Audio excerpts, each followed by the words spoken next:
I Hmm. used to do telecoms pre-sales, and I did telecom sales as well.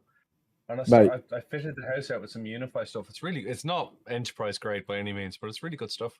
I've just got an Asus router and it's great. I mean, my internet's not good because I've still got copper for like 100 meters up my road, but I don't think I've shown you where I live, have I? No. Let me show you real quick because I was going to show you. Oh, I was talking to it on stream the other day. You're going to laugh. I'll do it on Discord and then stream doesn't see my house. Sure. Hello, stream. Sorry, we're just getting ready. We've had a lovely chat with Billy here. Well, Kevin, but Billy.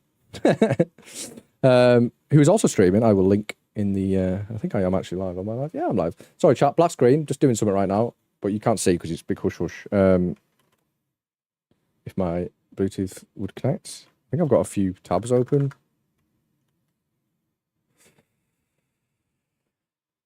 Okay. There we go. That's what we want. Right, so. Very much the north. You're going to laugh where you see where I come from. Oh, yeah. I installed the Navi National back in '95 in Cockermouth. Did you? Yeah. Do you know what? I would have been in my mummy's tummy then. Yeah. I was born in '96. I was a little baby. Just a little speck in my... Make me feel old, thanks. No, sorry. Happy birthday. I'm sorry. I've lost my house now. That's cool. So, you're going to laugh when you see this. Until... Right. So, this is me here, right? Oh, cool. Right. Nice bit of land. Oh, I love it. Look at me trees. Cool. The wagon. Gelandewagen. Gelandewagen. It's still there. It's still going. Right. So let me zoom out again. Right. So here's me. Yeah.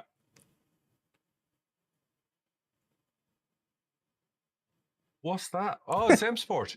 Oh yeah.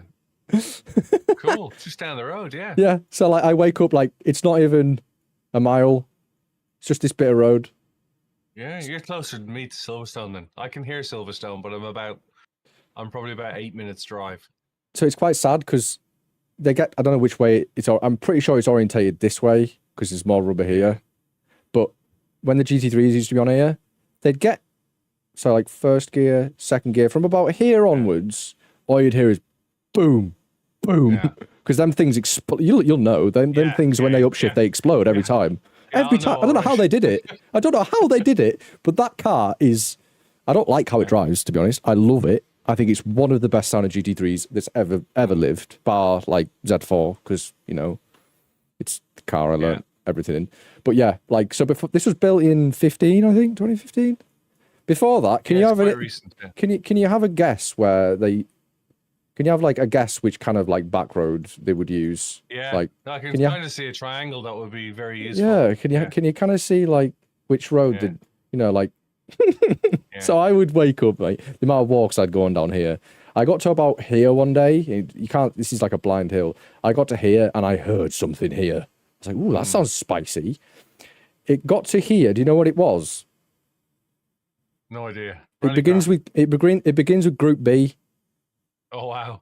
Yeah, it was one of the old Audis, and he sent it past me, and I'm just sort of like, I should have had my phone.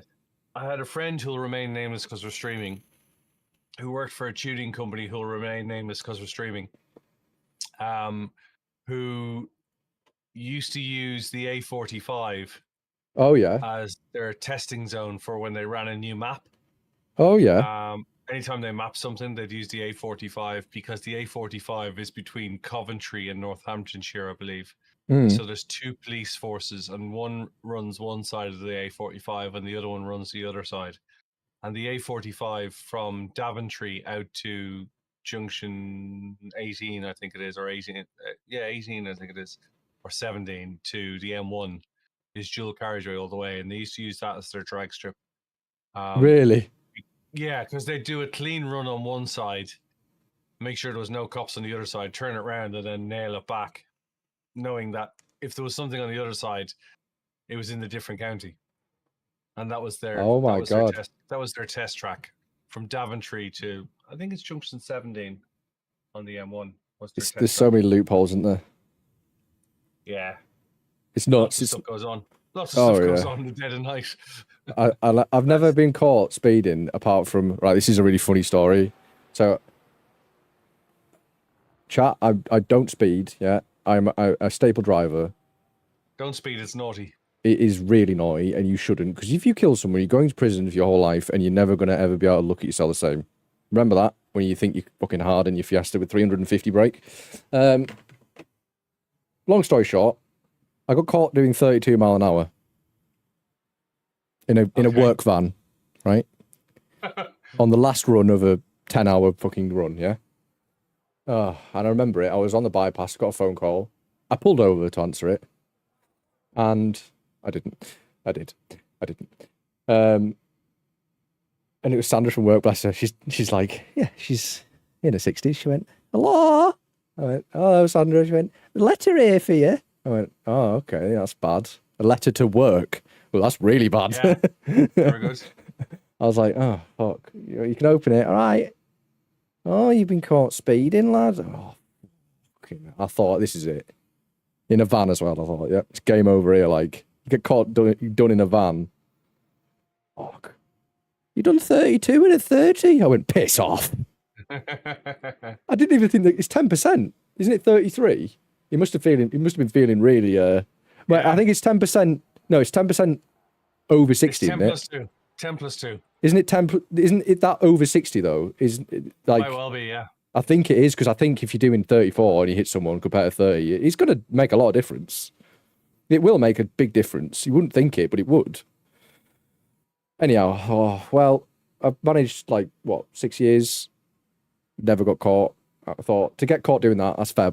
Like, it could have been worse, It could have been worse. I was upset, whatever. Speed awareness course, I get it done. This was on a Friday, by the way. Fucking ruined my Friday night, must admit. Even though I work Saturdays, it was ruined. Oh, whatever, let it go. Next week, cracking on. Friday lunchtime. Same bit of road. I get a phone call. Oh, no. Oh, no. Hello? Yes. No, the letter here, lad. I went, you're taking the piss, right? No. Been caught speeding again, lad. This is ridiculous. I went, how fast was I going this time? She went, 34. I went, Bloody hell.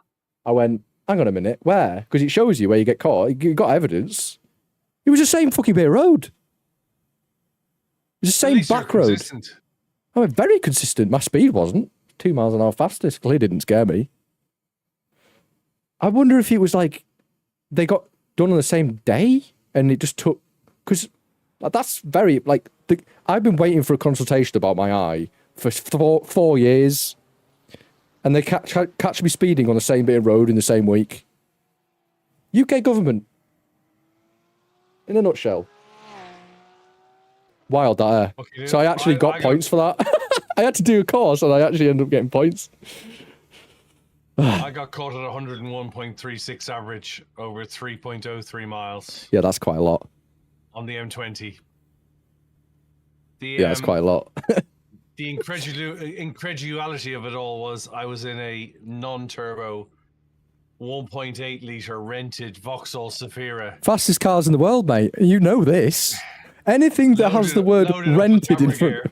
Anything that has the word rented. 3 photographers on the way home from Nürburgring. Yeah, the ego. It wasn't even the ego, it was the fatigue. I just wanted to get home. Yeah, I felt that. Hello, bird. Sorry, chat. You normally give 5%. Yeah, they didn't give me leeway. Yeah, so my dad got caught speeding. Sorry to kind of cut your story off. That's right. This is a funny story. So let's slingshot back at approximately 130 miles an hour to the late 1980s, early 90s. No, I think it was early 80s, actually. My dad used to commute up and down the M6 quite a bit. Like, back in them days, there wasn't anybody on the roads. Like, the roads were quiet. Like, we're now overpopulated. Well, quieter. Not, like, dead, but very quiet. Again, my dad's, like, staple driver, never speeds. Without reason, you know what I mean? Like, there's a very, very, very, very good thing he told me, and he said, you will die if you go fast in a car, okay? There's a time and a place. There's always a time And there's most definitely a place. That's all he used to tell me, is a time and place for that. And anyhow, long story short, RS Turbo, Mark II, white, living the dream. Late, I think it was Sunday, so it was quiet. Road's completely dead. He got caught. Pulled straight over. My dad's, he wouldn't have ran. Like, again, he always taught me, you just do the right thing in life. No matter what you're doing, you just do the right thing. Even if it fucks you over, even if it's going to change a lot of things, you just do the right thing. It's not hard to do the right thing. Doing the wrong thing is what boys do, you know what I mean? Just be a good person. Yeah. Pulled over. Fair play, the copper was sound. He got banned, but copper came up to him and went, "Do you have any idea how fast you were going there?" He went, "No, I was looking at the road." And he went, "Get out of the car." "Do you have any idea how fast you're going?" "No, I was looking at the road." Like, you're not looking at the dial at them speeds. I got pretty much the same thing. I got You are though. You're just looking at the road. You're not looking at the dial. I'd spotted him, and I said to the other guys, "Hang on a second, boys. I think I'm about to get pulled over for speeding." We were coming back from Nürburgring 24-hour. I think it was 2012. The Eurotunnel was 3 hours late. One of the lads had to go from my house in Milton Keynes at the time to High Wycombe, which was an hour, not that bad. But the other guy had to go to Norwich. Ooh. And we were 3 hours. The train had been delayed by 3 hours. So we were just trying to get back. It was Monday night. We were trying to get back home. Monday night, early June. Just trying to get back home. And we were in a rented 1.8 litre non-turbo. So what you're saying is Bugatti Veyron?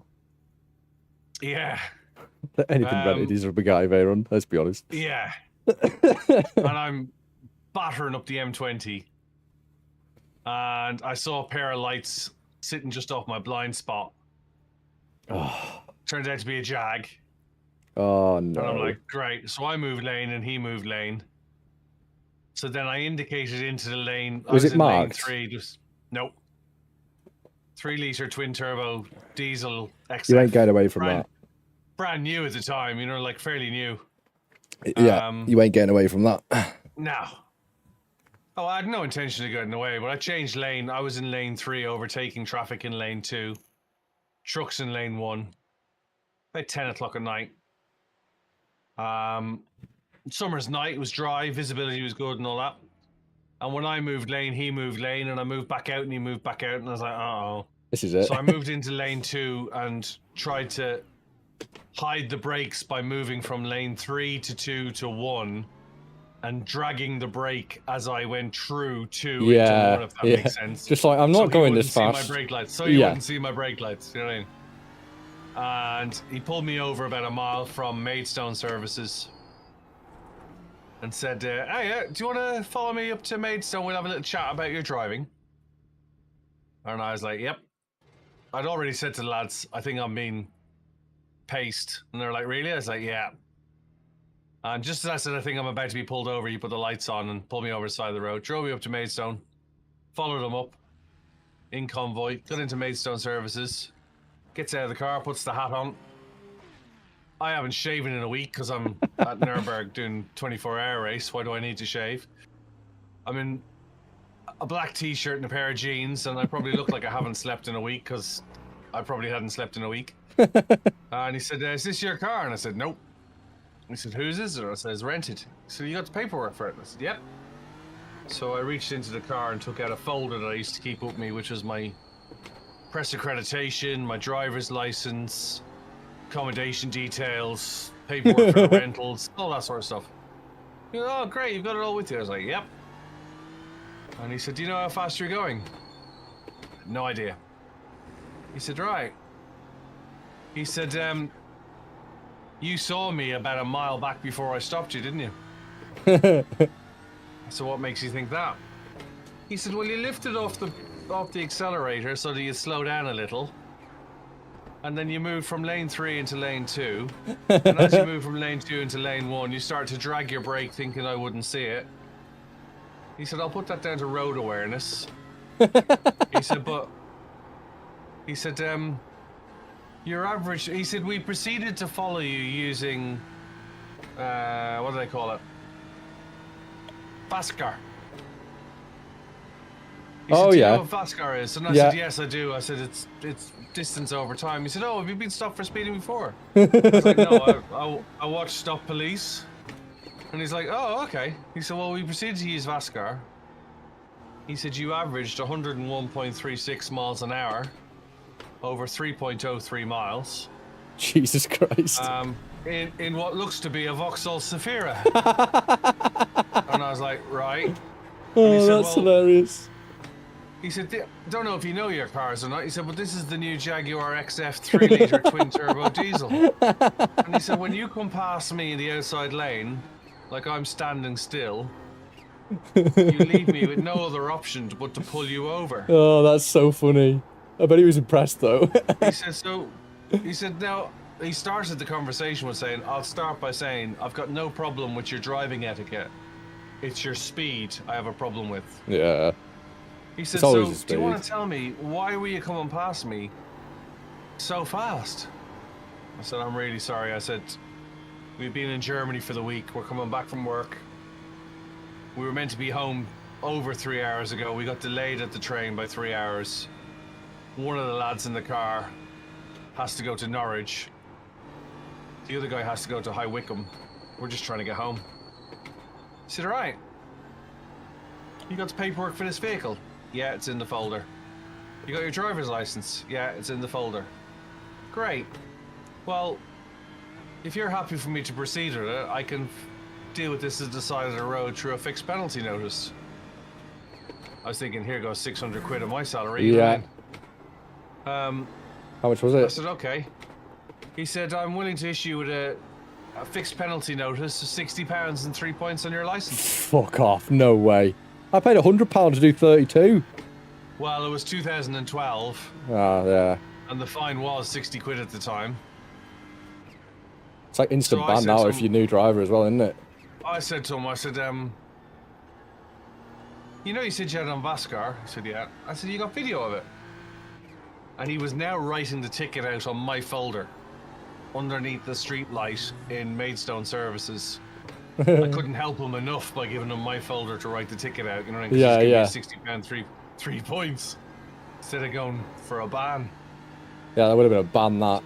So, he said yes, and he stopped writing. He said, why, are you going to contest it? He said, because if you want to contest it, this stops now and we go to court. I said, no. I said, not that. I said, not wishing to make light of the situation. I said, but I'm the only one insured to drive this vehicle from here back home. And he said, right. I said, well, I've never seen myself speed. If I could see the video from the back of your car, the lads in the car wouldn't know what's going on. They'd think I'm being arrested and going down to the Nick. And he looked at me as if to say, do you really want to do this? I said, like I said, I don't want to make light of the situation, but he said, all right. He said, so what you're asking me to do is effectively arrest you and put you in the back of my car for the sake of winding the lads up. And I was like, I was now thinking, this is a bad idea. And I went, yeah. And he grabbed me by the arm. No fucking like way. He was nicking me. Put my arm behind my back. My chat's loving this, by the way. They're absolutely loving this. Frog marched me to the bloody back of the car. Pushed my neck down. You know the way they fold you into the car? Yeah, I've been there before. Pushed my neck car and folded me into the back seat. And the driver, who was in the car with him, turned round and looked at me as if to say, what are you doing here? And he leaned in the passenger window to the driver and said, he wants to see the Vascar tape, he's winding the boys up. And the guy said, well, the tape machine's not really working, but there's a freeze frame here of, you know, your average speed, 101.36 over 3.03 miles. And the thing that your man was saying to me during the discussion, and he leaned in the window to remind him, he said, it's not even turboed. He said it's a 1.8 litre non-turboed Vauxhall Zafira. It's not even got boost. Yeah. He said, I don't know how he's managed to get that out of it. And I said to the guy, does that mean I've got a right to dispute it in court? And we were joking by now, you know what I mean? It was like, and the guy was like, don't. And I said, look. So the guy who originally stopped me and was talking to me was outside the car writing the ticket on the roof of the car by now. And the guy who driven the car was sitting in the car leaning back into me in the back seat. And my two mates were sitting in the car, my rental, crapping themselves, thinking, how are we getting home from Maidstone to Norwich and to High Wycombe? Yeah, yeah. And I said, look, lads, I really appreciate you, and I appreciate you being here, and I'm sorry to have wasted your time. Yeah. I said, I apologize for the inconvenience I've caused you guys. And they're like, no, it's all right. And the guy who was writing the ticket leaned in the window and said, all right, we're all done, Kev, here's your ticket. I'm taking your license now. You'll get that back in the post, because I had a paper license. You'll get that back in the post with your endorsements on it. This ticket acts as your driver's license now. If you're asked to see a driver's license, produce this ticket. It'll explain everything. And I was like, all right. And I said, all right, all the best. Now remember, if you're going to speed, don't do a ton. Wow. I couldn't have met two nicer coppers. Yeah, there's some really nice ones out there. There's a lot of arsehole ones. Definitely a lot of arsehole ones. We drove home the rest of the 2 hours. And we were saying, if that was the speed camera, yeah, you were done. Banned. And that was it. it. Done so, yeah. My chat absolutely loved that story, by the way. Oh, cool. They're all laughing their arse off. Ooh, a little bit of a slipstream. I'll take that. It's free real estate, chat. You've done a good lap there. I messed up a fair few corners. I couldn't keep up with you. For you. We'll go across the line together. Yeah, that's so funny.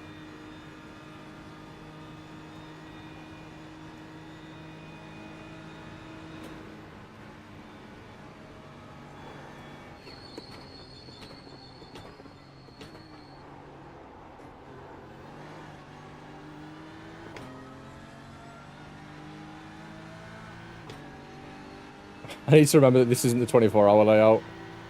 I went straight into the wall while you started that story. I'm going to brake. I'm going to follow you. I don't know this layout. I got pulled in my first car. And I, like, again, back in the day, being a bit of a knob. Your first car, thinking you're fucking Hamilton. In the time, it was Hamilton. Verstappen wasn't on the scene. I would have said that otherwise. And I was coming off a roundabout. And I was with my two mates, both in VXRs. I'm in a 1.4 MPI Polo with all of 62 brake horsepower when it was new. 10 years old at this point. I've got one of them sitting on the drive at the moment. Have you actually? No, it's really funny. Oh shit, I nearly just killed you then. You know, it's really funny. I've only just this last week gotten rid of it. It was sat on my drive for 10 years or something. Just mouldy as fuck. The scrapman finally came and took it like 2 weeks ago. And I went past my friend on the roundabout. And he was doing that with his, you know, like the cutthroat. Yeah. Gesture. Kill it. Like stop. Yeah. And I was like, why is he saying that? There was a XC40 in the slip road next to the garage on the roundabout. Anyhow, I come off this roundabout onto the bypass, just like sending it. Like, why have them two slowed down? I couldn't even keep up. And then I see the lights. Oh, fuck. Well, I wasn't actually doing over 60. I just was a knob on the roundabout. And by being a knob on the roundabout, I undertook both of them and sent it. Oh. Like, fully committed. Like, I love that car. It was great. It was on springs and everything. It was so, like, it was slow, but in the corners. Well, did you see Misha's newest video? No. Oh, you're in for a treat. It's not newest. Basically, this last, she did a bit of actual racing, but she's got this Polo. Oh, yes, 6N. I know her, yes. Yeah, I know what you're talking about, yeah. And she's doing like 830s in it. Is that... She can pedal. She's there most weeks. It's nuts. Her no name or Amy no... I can't remember. Yeah. Something like that. And anyhow, so it's great. It was slow in the corners. And he pulled me over and he went... It was late. It was like 1 AM at this point. Bit of a wiggle. I've seen that. I did see it. And he went, why are you being a twat? That was the first thing he said to me. And bearing in mind, I'd been driving less than a year at this point. Why are you being such a twat? I went, I'm really sorry. I am actually sorry. Like, just getting carried away. I'm with my mates. And he went, you're a new driver as well. And if you're a twat when you're a new driver, you're going to be a twat for the rest of your driving life. You know what I mean? Stop being a twat. I was like, I'm really sorry. And he was like, you weren't breaking the speed limit, but you were being a twat, so it gave me right to pull you over, you know what I mean? And I was like, yeah, okay, fair play. You know what I mean? And I was like, he kept going and he told, the usual police stories. Yeah. I've peeled this off the road, etc., etc. Yeah. Very TOS. Gave me that. Yeah, I'm really sorry. And then he went, I don't know if I was being like, I wasn't being cocky. I might have been, obviously, like, I don't think I'd been pulled over at this point. And he went, this is a long time ago, so my memory's not the best. And he went, are you not on your phone, are you? And I went, no. And as he pulled me over, I went, fuck. The polos, you'll know that little, like, could fit a Bible in it. I don't know what it was designed for. I've always had my old phone in there. And as he pulled me over, I went, fuck, pulled it out, put it on my lap. Then I just like subconsciously didn't know I'd done it. And he went, and by the way, I could give you points right now because your phone's on your lap. I went, shit, I genuinely have just took that out. He went, I did see you do it. Obviously, they look what you do and they don't just get out of the car. Yeah. They look where your hands are going. And he went, I've seen you take it out. Like, the Polos have the biggest, squarest rear window. You could see the dashboard through them. He went, I've seen you pull it out, but just reference, if you ever get pulled over again, your phone's on your lap, that's 6 points. He scared us, like. And the only other time I got pulled apart from that was, again, my friend messaged me and he was like, I'm buggered. Literally, physically, like, I am really, really fucking hammered. Can you take me home? This is 3 a.m. in the middle of winter. I was like, okay, how far is it? He went, it's like an hour from here. I was like, oh, fuck. I mean, yeah, if you can't get... It's 3 a.m. I ain't gonna leave you on the street. You'll fucking die. It's middle of winter.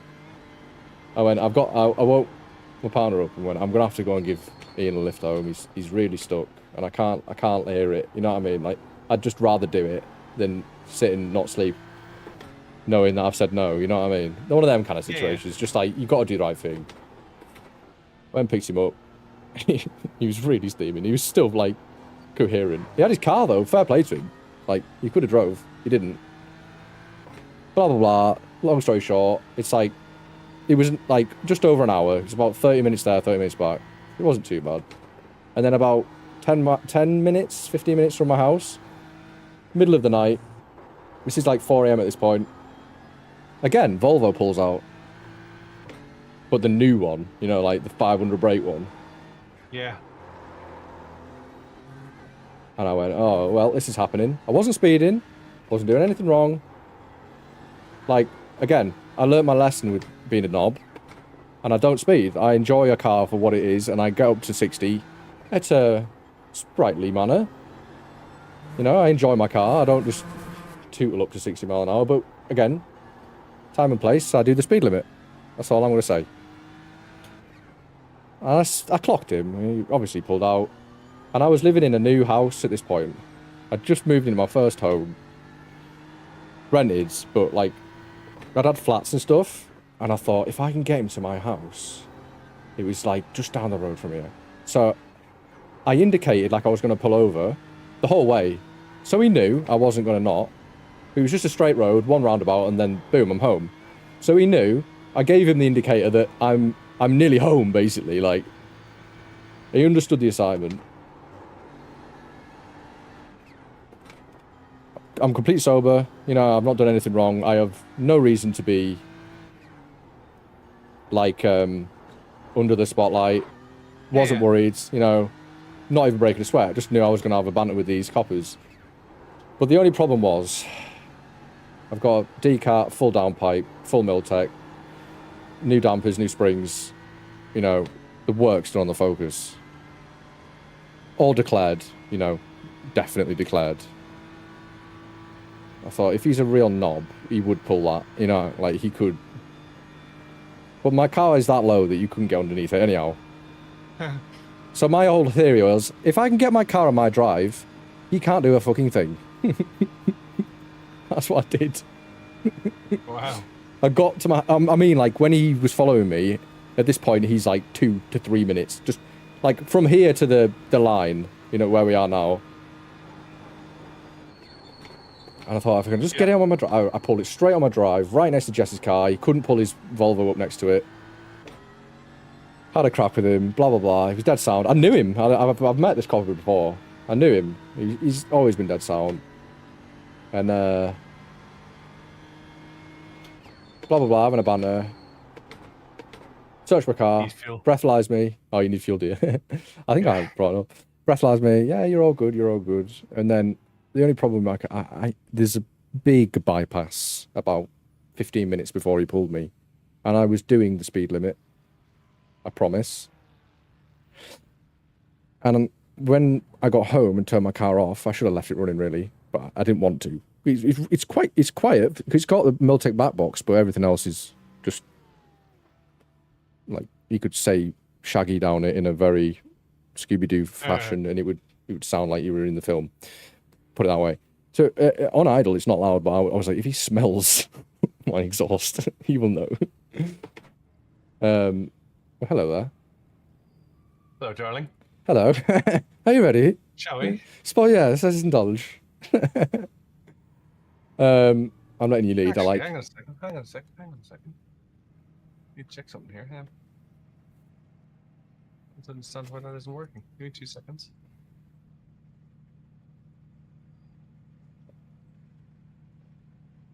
UI. Let's try that again. 809. That's not bad for saying I've not done this. Hey, you okay there, Kev? You going backwards, Kev?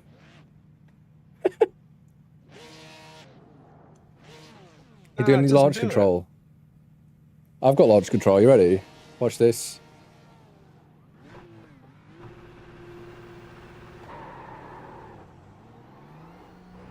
Up to 60. That's exactly... Oh, my God. Can't park there, sir. I've got a clutch paddle on it. Yeah, me too.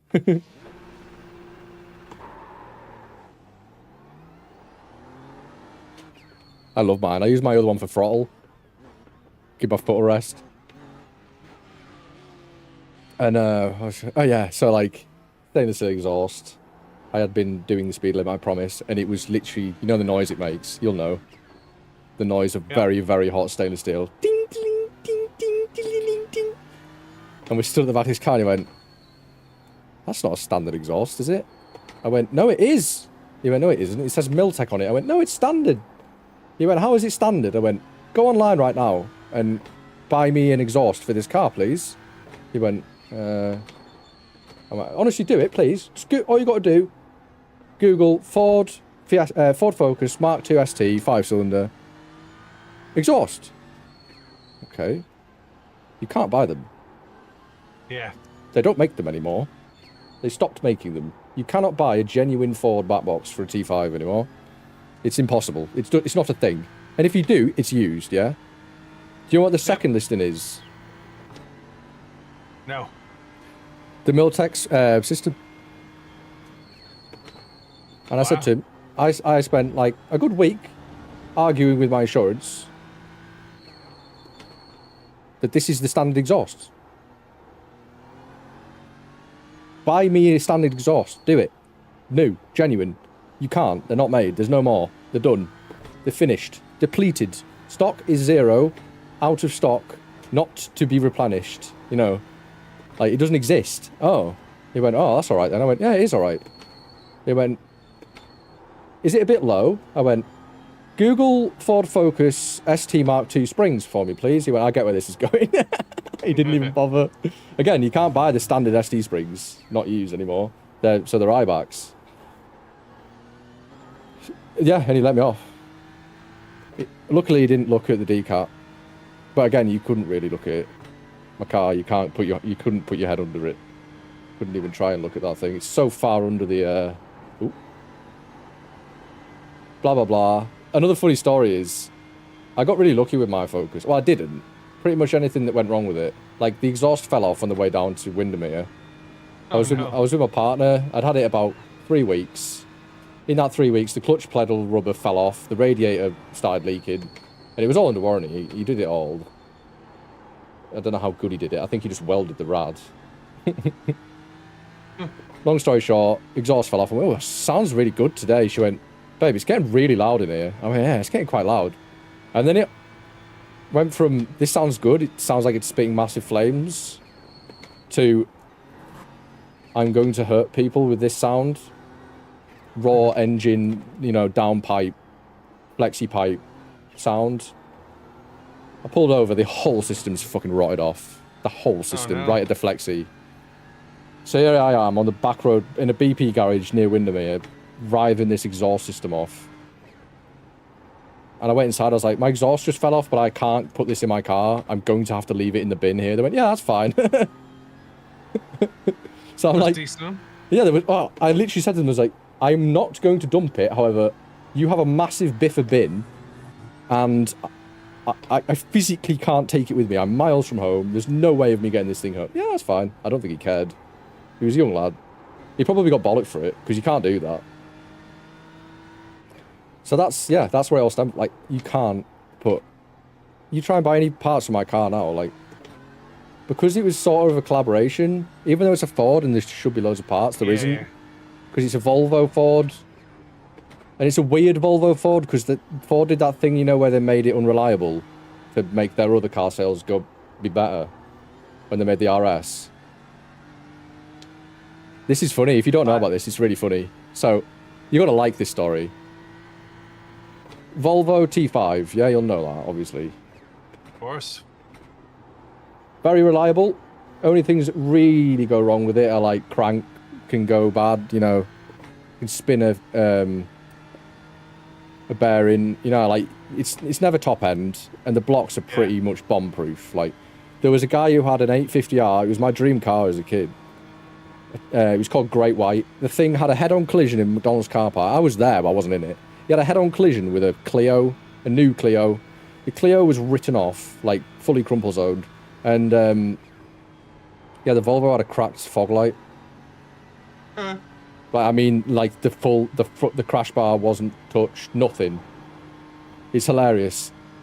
And that thing, he just swapped the ECU out on it. It was running 330, I think. It spanned the wheels all the way to fourth gear. It was fucking stupidly stupid. And I was like, wow, that's nuts. So what Ford did was they went, right, we're going to put this engine in the new RS. Okay? And we're not going to make it four-wheel drive. We're going to do some fancy differy. And we're going to sell that as the Ford Focus RS. Did really well, got loads of sales. 300 brake standard, you know, Bob's your uncle.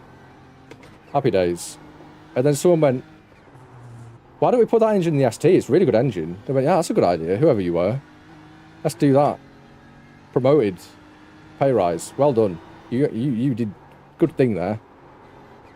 And then somebody else went, well, what if people map it like, you know, the ease, like it's just literally pull the ECU out, put another ECU in, done, job done. They're that Swedish. And they went, oh yeah. Well, we're gonna keep that possibility, make it a bit harder, obviously. But what we will do is to make the people not do it and know that they can't do it, is we'll just put a 2mm gap between all the cylinder walls. Wow. So they basically unforged an engine and then sold it as an ST, not an RS. So if you did map them, you had about 6 months of unbelievable fun. Then he cracked a cylinder liner and you start having white smoke come out of the exhaust. Oof. Unless you're my friend who ran 400 brake for 2 years, and then he rang me one night and went, you haven't got a minute, have you? I went, what's happening? He went, oh, I need Dan pulling this engine out. I went, if you finally blew it up, Andrew? He went, yeah. Well, he did really well. So I took it down to BD Performance. I got that done pretty much instantly. They put shims in. It's a poor man's forged block. They just whack shims in between the gaps. Wow. Yeah, it works. They can run upwards of 500, 600 with those shims. And so I had all that done just for peace of mind. All the cam belt on that changed. And then on the way, this is the funny part. This car had a way of braking in a sense of, it would only brake when you'd fixed it. I mean, like literally, the radiator and that got fixed. A couple of days later, the exhaust fell off, etc., etc. And I knew the I knew the cam belt needed doing. I thought, well, it hasn't had the block mod. It was completely standard when I bought it. I was like, I know it needs doing. I'll just do it, you know what I mean? Because BD Performance, he was in Wrexham, so I had to drive to Wales. But to get a cam belt changed, right, on the T5, it's a bit of a dog, to be honest. You've almost got to drop it out. It's a bit of a dog. You've got to take all the subframe out, drop it through the K-frame. And it's a dog, and it's over £1,000 to do it. Well, BD Performance were doing cam belt, full service, RS plugs, shims, genuine Ford water pump for $899. Right, that was their deal. That's good. Very good. With labour, right, shall I add? And then there was a sale on, out of nowhere, $699. I went, oh, I'm just doing it. That's my fuel to get there, you know what I mean? Yeah. And I don't know if you've seen them online, BD Performance. No. What's my best time? I actually don't know, chat. Somewhere low 8s. I don't do much on iRacing, so somewhere low 8s-ish. And the guy's got a big YouTube channel, the guy that runs it. And I said, I'd been on the phone to him a few times. I said, look, I'm coming down from up north. Let's get everything clear now. You know what I mean? What the car's about, what I want doing. He went, no problem at all. Would love to do it for you. Come down this day, leave it with us, and come back in 2 days. And I said, right, I'll leave it with you, yeah? He said, it's going to be more than 2 days. We're rammed. You're going to have to leave it with us. And he really stressed that point. So I show up Monday.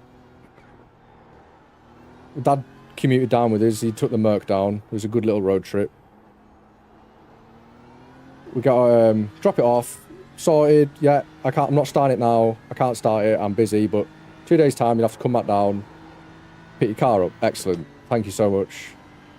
Off we went. 3.5 hour drive home. Got to junction 42, 43, you know, like just after Blackpool. Yep. He rang me. Mr. Pearson, yeah, your car's done. Well, how did you get it done so quick? I went, what? I went, your car's done. I went, I've only been gone 2.5 hours. He went, yeah, we had 3 people on it. I went, I thought you were busy. He went, what? I went, where's the fella I've been speaking to who's been kicking off that I have to leave it and to come back in 2 days? And who I made the point of, okay, well, as long as it's going to be 2 days, because I have to drive 6 hours here and back. Oh, he's not here. Oh, for fuck's sake. Right, well, I can't come back now. What do you mean? Well, I can't come back now. We can't leave it here. I went, what the fuck do you mean I can't leave it there? Turns out that they're just arseholes, mate. Shows what some companies are like. Shows what some companies are like, yeah. Online, they're this biggest, you know, Ford Focus performance garage in the country, and they are. Yeah, they're really well known. Well, we'll have to leave it on a back street in, like, it was a dodgy place. This place was pretty dodgy. Like, looks good online, but no shade to BD Performance. Like, I'm sure you do good things. They did a great job, you know what I mean? I've never had an issue with it ever since I had that done. But, yeah, it was a bit shit that they were just, like, made a point of something. I'm holding my end up, and then they were like, we're going to have to leave it there. I ain't turning around now. Driven for 9 hours today. I went back the next day and got it. That was... Well, yeah, I've put too much into it now. I think since the first year I bought it, it had all the Miltech stuff. And then I don't know who owned it before me, but it had 60k on it. And I'd looked for so long, Kevin. And this is the epitome of you can spend too long looking for the... There's no such thing as a perfect car. No. And you can spend an eternity looking for what you want and you'll never find it. I spent 4 years looking for that car. 4 years, man. Wow. I was committed to getting a good one. Because that's my dad. That's my dad in me as well. He's with me everywhere. We enjoy, you know... It's all exciting until you've handed over the money and then it's just another car, you know what I mean? It isn't all about that, but it's like... The exciting bits, you know... Going and finding it, for me. Yeah. And I gave up. This was like... Before I bought it, I'd like almost given up. I bought a brand new... You know, the ST1... the 140 brake ones. EcoBoom. No. Didn't know the EcoBoom. Yeah, I know the EcoBooms. So, I got... Touch wood. I mean, I hope it's still... This is... Right, buckle in. Yeah, are you ready? This is a good one. I wanted this car. Yeah. I had the money. I had some savings. And by savings, I had like 12 grand. I was ready to buy. I didn't buy. I got, basically when my grandma left us a bit of money, and I either had the option of spending it on my first car, right?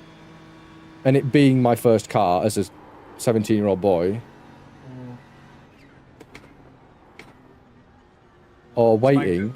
I feel like you got muck curved a bit. Or waiting till I've got some no claims and getting a bit of a nicer car and not worried about, you know, scratching it, new driver. You're not going to be, yeah. So I thought, screw it, I'll wait. And the Fiesta dropped, the 1 litre. I was instantly like, oh my god, 64 mpg.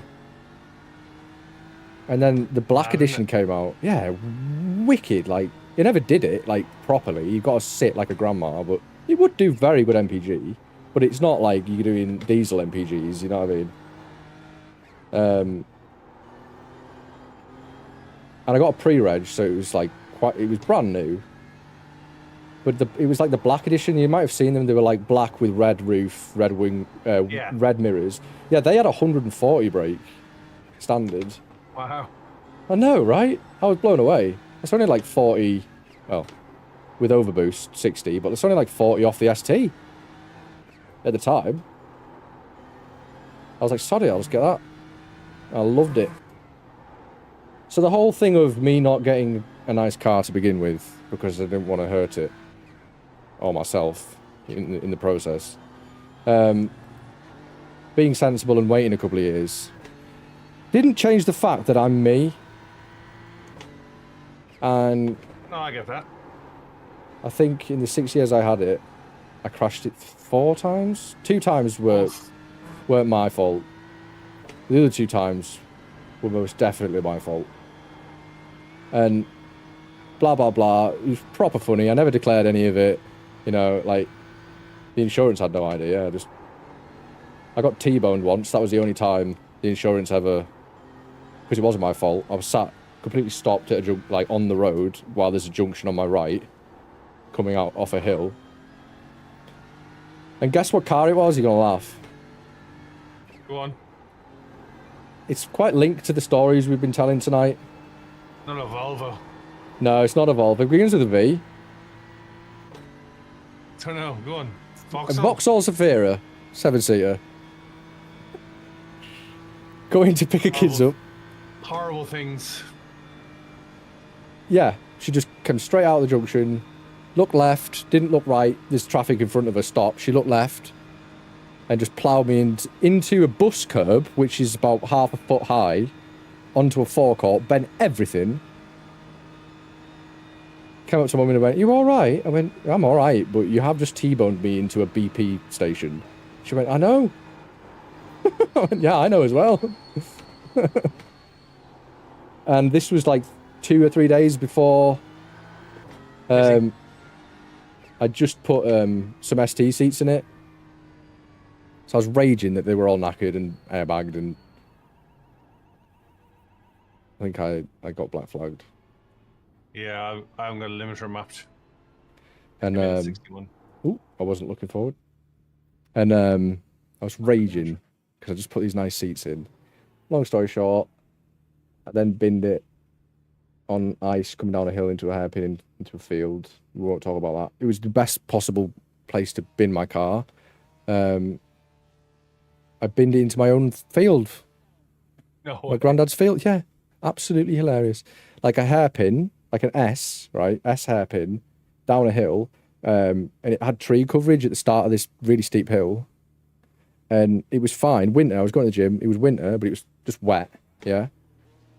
But my granddad's farm is like the highest point around here. So it can be like fine where I am now, but literally snowing there.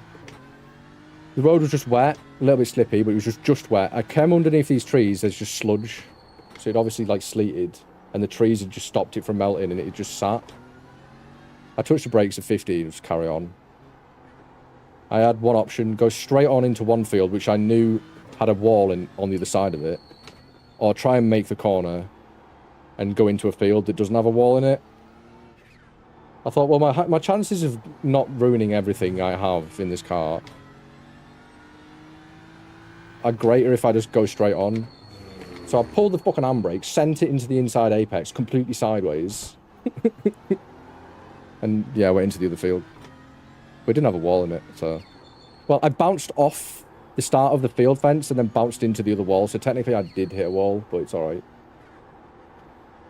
Got all that fixed, and then someone crashed into me again, which I didn't know about. I wasn't near my car.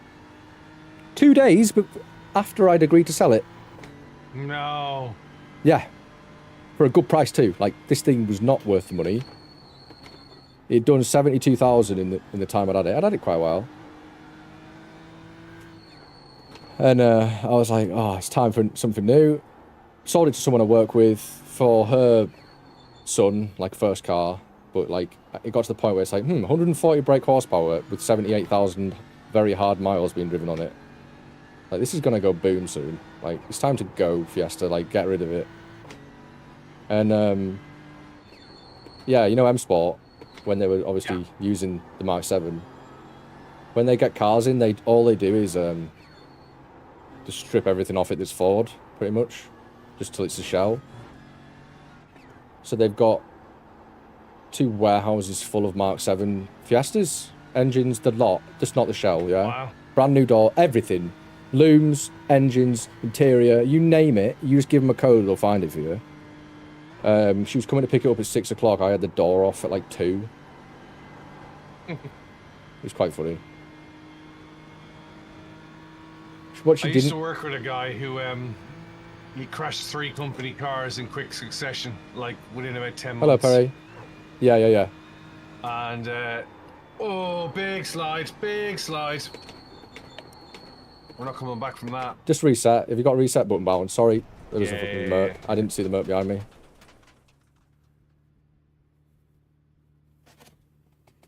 I almost killed a Merc. Sorry, Mercedes. I was. Oh, that's not to anybody that needs to hear me. Where the hell's the button? Is that you? I'm guessing. No, that's not you. Go on. After the blue one.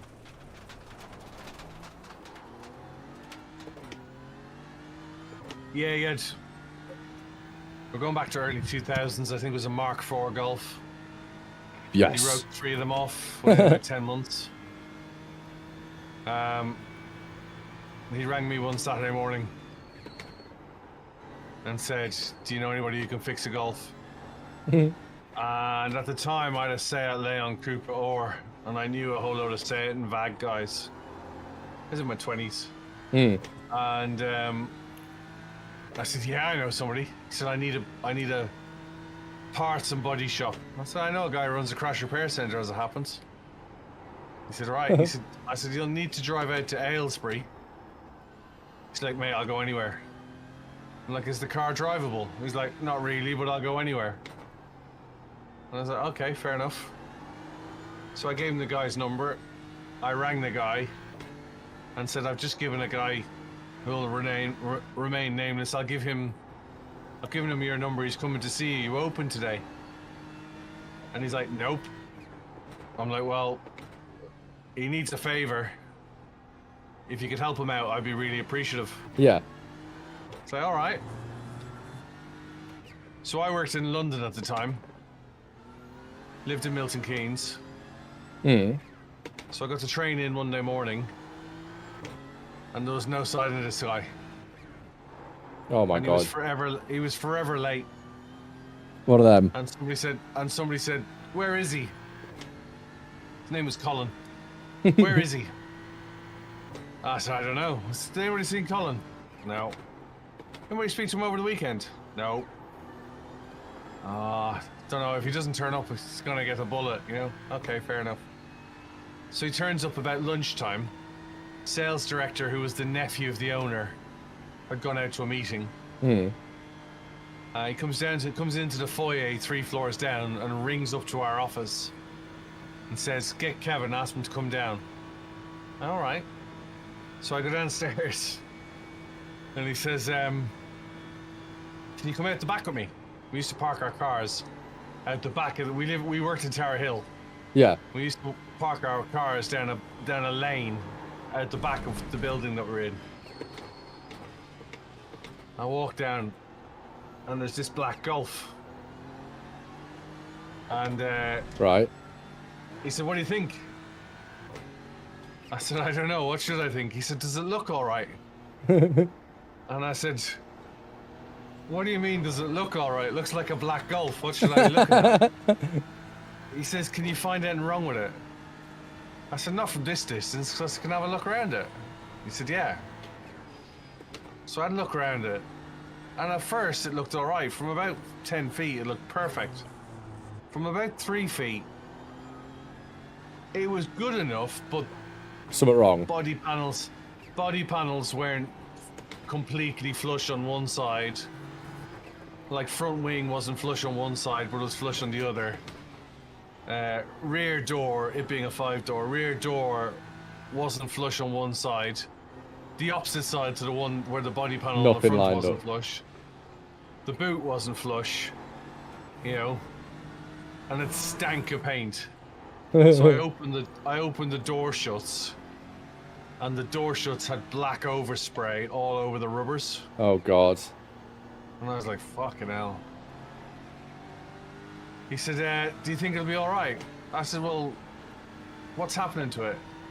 He said, "Nothing." He said, I had an accident at the weekend, and I didn't fancy telling the boss because I know he'll fire me if I crash another car. So your mate put it back together for me." I said, "All right." Didn't think anything of it. Left it. About 3 months later, his car was due for the chop, and he chopped it in. And they were in the office handing over the paperwork, the lease company. And the guy came down, he used to collect them on low loaders. And the guy came to collect it. He handed him the keys. And he walked back upstairs. He says, "Call about." It's like somebody find call. This guy wants to talk to him about his car. And in the office, the guy with the low loader said, "Has that been crashed?" And Paul just went, "No." "You sure?" "Yeah." Sales director looked up over the top of his glasses as if to say, "What's being crashed?" Okay. Man signed the paperwork and went away. Well, I caught up like months later with my contact in Aylesbury. And I said, "Look, I owe you a favor. You got Cole out of a very big hole. He would have lost his job had they found out." And he said, "Yeah." He said, "We were up all weekend with that." And I said, "What?" He said, "We were up all weekend with that." I said, "What? Waiting on parts and stuff?" He said, "No." He said, "You want to see the photographs?" Oh, is it really bad? Front door. Yeah. Rear door. Rear bumper. Rear boot. Oh my God. Front bonnet. Front wing. All missing. Oh my God. All missing. GG's. That must have been a bad crash. I don't know what had happened to it, but they'd basically put new panels on it and painted the car over the weekend. And the reason why he didn't come in till lunchtime was it was still underneath the IR lights on Monday morning, trying to dry off the lacquer. Jesus. It wasn't wet. It wasn't wet, but it was practically wet when it left the repair shop on Monday morning because he needed to go to work in it. Oh my God. It was like, "Don't touch it, dry." Jesus Christ. Don't lean on it. Don't put anything on it. You know what I mean? Yeah, they spent the whole weekend. You got lucky there. Yeah, I said, "Where'd you get the bits?" He said, we basically picked from parts bin and a donor Mark IV Golf that they had in that had been written off. Really? Your man used to buy bits in to sell them. And they literally picked apart the skeleton of a car and parts bin and then painted it over the weekend. And the final coat of lacquer went on so late on Sunday night that it was in the oven and on the IR lights Monday morning, and he was like, "It needs to be dry before you leave with it. And it needs to be hard," you know what I mean? Full weekend rebuilding it. Yep. Company never found out. Wow. Well, I certainly didn't tell them. I don't know whether Cole told them, but...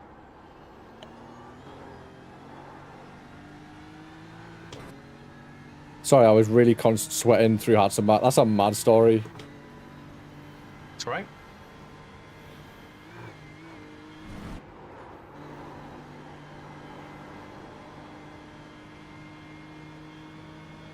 See if we can catch you now. Come get me.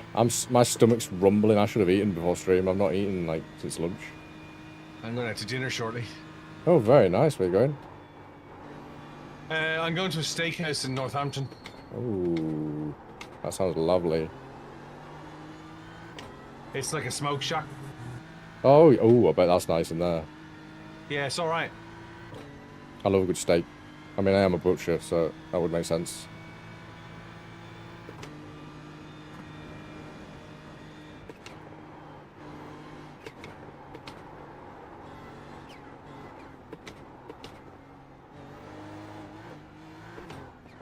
That's one way to do, I don't know. I suppose. It's one way to go around that corner. Not a fast way, but it's a way of getting around.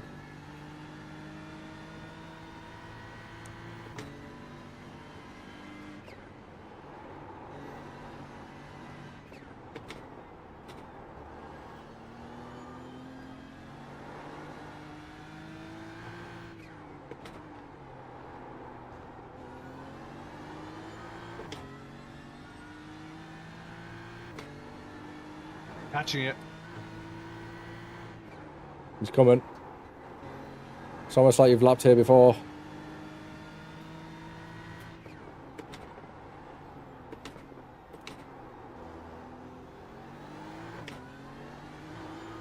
I was in the Porsche and 3 weeks ago. That's nuts. Yeah, I wasn't really comfortable in the Porsche, to be honest with you. I don't think I would be. I think there's too much possibility of dying in it. No, it's more I'm used to a harness. And the Porsche doesn't have harnesses. Well, there's a lot of people that are quicker with me, Rob, but somebody with no arms is a new one. I'm dead. I bounced off the note. I'm gonna go make food. I'm so hungry. Chat, I will be back. I promise. I won't be long. I'm just like, I didn't think I was this hungry, and now I know I'm very hungry. I need to go and eat something from Paul.